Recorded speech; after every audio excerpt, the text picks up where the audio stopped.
Hey guys, welcome. Today we're going to talk about conflict coping styles, which is the way we react when we don't get what we need or want. We use different strategies to defend against loss or disappointment, and we're going to learn today about all the different types and how they cope in conflict, and how, as a parent, you can respond to your child or encourage them in their coping styles. So let's get started.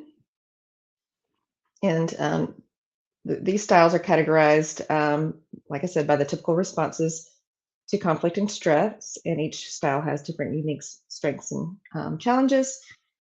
And how do you react to conflict, hard conversations, or simply a situation that feels disappointing? When you recognize your conflict coping style, you can lead yourself and others into healthier conflict resolution. So, this is a diagram that shows the three types of coping styles. So this is called a triad, as there are three groups of three. And we have the optimistic style, the logical style, and the reactive style.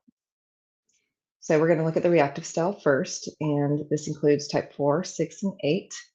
And these types are typically emotional, responsive, and intense. And their coping mechanism is their strong emotions, seeking immediate solutions, and often confronting conflict directly. They are passionate, loyal, and protective, but they can be seen as volatile or overly dramatic. So let's look at some specific strengths for each type. Type 4, they are creative, introspective, and emotionally aware. They bring depth and insights to conflicts. They are looking for meaningful resolutions and wanting to understand underlying emotions. Type 6 are loyal, responsible, and prepared. They are thinking about potential problems and wanting to create security and resolve issues, often bringing a thorough and conscientious approach. And type 8, they are confident, decisive, and protective. They confront conflicts directly, ensuring their needs and the needs of others are met, and often bring a strong, assertive presence to resolution efforts. All right, let's look at weaknesses. Type 4 can be overly emotional and self absorbed, focusing on their feelings at the expense of resolving the conflict. So basically, spending more time in their feelings than trying to move forward and resolve the conflict. Type 6 can become anxious and indecisive, doubting their ability to handle conflicts and seeking excessive reassurance, which can stall resolution. And type 8 can be overly aggressive and domineering, potentially bulldozing others' perspectives and feelings, leading to further conflict. All right, if you're a reactive type, here are some tips. Practice mindfulness to manage intense emotions. And I do want to reiterate that mindfulness is how we can focus on the here and now, the actual sensations, what we see, feel, hear, smell at any given time, to bring our brain and our body back to a state of, instead of that fight or flight stage, it takes us back to calm quickly, and it allows our brain to function in a healthier way so we can be better at solving our conflict. So that part of our brain that is solving problems, is being wise. Um, Sometimes that part goes offline when we're really reactive. So if we take time to calm down, like take a moment to breathe is the next one, um, we can actually respond in a healthier way after we calm down. And then focus on constructive communication and active listening. So think about, how am I communicating? How am I stating this? Is it helpful? Am I being judgmental? Am I being curious? Can I repeat what they're saying to make sure I'm understanding correctly? So being really intentional with that. Okay, if you're parenting a type 4 teen, you'll want to acknowledge and validate their emotions and let them know it's okay to feel deeply. Encourage expression through art, music, and writing, and offer consistent emotional support and reassurance without smothering their need for individuality. For parenting type 6 teens, you want to establish a reliable and trustworthy environment and be consistent with rules and follow through on promises. Encourage independence, gradually encourage them to make decisions and solve problems on their own to build confidence, and offer reassurance and discuss their fears and anxieties openly, helping them develop coping strategies. For type 18s, if they're a challenger, you want to respect their need for independence and control while setting clear boundaries, communicating them well. Communicate directly and honestly. Avoid being overly authoritative, as they may react negatively to perceived power struggles. And channel their energy of assertiveness into something positive like sports or leadership roles. Okay, we're going to move on to the optimistic conflict coping style, which is type 2, 7, and 9. And they're typically positive, upbeat, and flexible. They are looking for the silver lining, avoiding negativity and maintaining harmony. They are encouraging, adaptable, and resilient. And their challenges are that they may avoid dealing with problems directly, leading to unresolved issues. So here are some strengths for each. For type 2, they're positive, supportive, and empathetic. They approach conflicts with a desire to help and connect with others, using kindness and understanding to diffuse tension. Type 7s are positive, energetic, and creative. They handle conflicts with optimism and look for fun, innovative solutions, often bringing a lighthearted perspective to tense situations. And type 9, calm, patient, and adaptable. They seek harmony. They're good at mediating conflicts and using their peaceful nature to soothe and reconcile differences. Some of their weaknesses: type 2s can be overly involved in others' problems, neglecting their own needs, and potentially manipulating to gain appreciation or avoid conflict. Type 7s may avoid deeper issues by seeking distractions, leading to unresolved conflicts and a lack of genuine resolution. And type 9s can be conflict avoidant, leading to passive aggressive behavior or allowing problems to fester instead of addressing them directly, which, of course, avoiding conflict actually creates more conflict later on. So trying to face that head on is really helpful. So address issues directly rather than avoiding them, balance positivity with realistic problem solving, and ensure open and honest communication.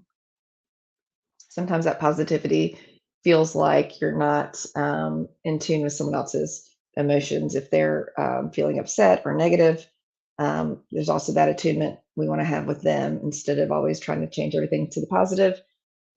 We definitely want to acknowledge and be aware of someone else's feelings and validate those feelings of sadness or disappointment, difficulty, and so forth. If you're parenting a type 2 teen, encourage them with their self care. Make sure they know the importance of taking care of their own needs and setting boundaries. Show appreciation for their efforts to help others, but remind them it's okay to say no sometimes. And encourage activities that build their independence and self esteem apart from helping others. For type 17, providing structure is great. Appreciate their spontaneity, but provide some structure to help them stay focused and grounded. Encourage them to explore activities and subjects in depth rather than jumping from one interest to another. And model coping skills and healthy coping strategies for dealing with difficult emotions and conflicts, emphasizing the value of facing challenges head on. Okay, if you're parenting a type 19, you want to encourage assertiveness. Help them develop assertiveness skills to express their needs and opinions more openly. Establish a predictable routine to provide security and stability. And gently address any tendency to avoid conflict, teaching it was okay to speak up and address issues directly. Okay, and the last style is the logical conflict coping style, type 1, 3, and 5. So they are rational, objective, and systematic. They approach conflict with logic, seek practical solutions, and prioritize efficiency. Their strengths are their clear thinking, organized, and effective problem solvers. Challenges are that they can be perceived as detached or overly critical. So let's look at the strengths of each. For type 1, they are principled, ethical, and organized, and they have a sense of justice and desire to improve situations, bringing clarity and structure to problem solving. Type 3s are efficient, goal oriented, and adaptable. They tackle conflicts head on, focusing on practical solutions and achieving positive outcomes. And type 5, they are analytical, perceptive, and objective. They handle conflicts with calm and clarity, focusing on understanding all sides and finding rational solutions. Some of the weaknesses are that type 1s can be overly critical and rigid, insisting on their way as the only right way, which can exacerbate conflicts. Type 3s may become overly focused on success and image, potentially ignoring the emotional aspects of conflicts and others' feelings. And type 5s, they can withdraw too much, becoming detached and uncommunicative, making it difficult to address and resolve conflicts effectively.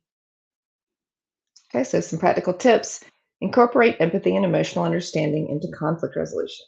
So these types are going to need to be intentional about being empathetic and using emotion in their conflict resolution to recognize and validate others' emotions and to consider their own emotions as well.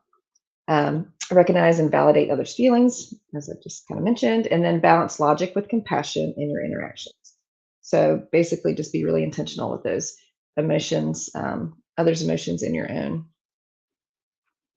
And if you're parenting a type 1 teen, acknowledge their efforts and dedication to doing things right. Praise their accomplishments without focusing solely on perfection. Teach flexibility and help them be open to different perspectives and solutions.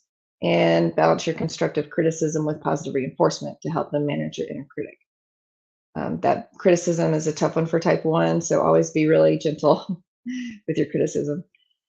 Type 3 is support balance. Encourage a balance between achievement and personal well being. Help them understand that they are valued for who they are, not just what they accomplished. Give constructive feedback that focuses on effort and learning, not just the outcomes. And encourage authenticity and self awareness. Help them connect with their true feelings and desires. And for type 5 teens, respect their need for privacy and alone time, but also encourage social interaction and connection. Encourage curiosity and foster their intellectual pursuits, providing resources and opportunities for exploration, but also teach emotional awareness. Help them develop emotional awareness and communication skills to express their feelings effectively. And I always say, print out an emotions wheel for people who have a hard time expressing emotions and coming up with words to describe their emotions. You can find online lists of words, and it actually helps process emotions when we can name them very specifically. Just going through that process of finding the words that match with what we feel helps us process our emotions.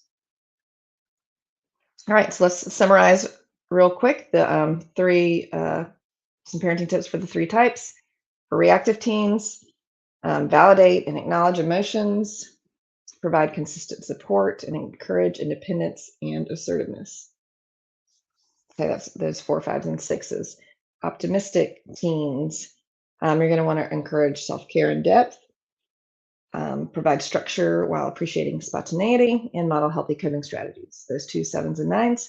And then now for our 1, 3s, and 5s, acknowledge efforts and teach flexibility, support balance between achievement and well being, and respect their privacy and encourage curiosity. So that's all I have for you today.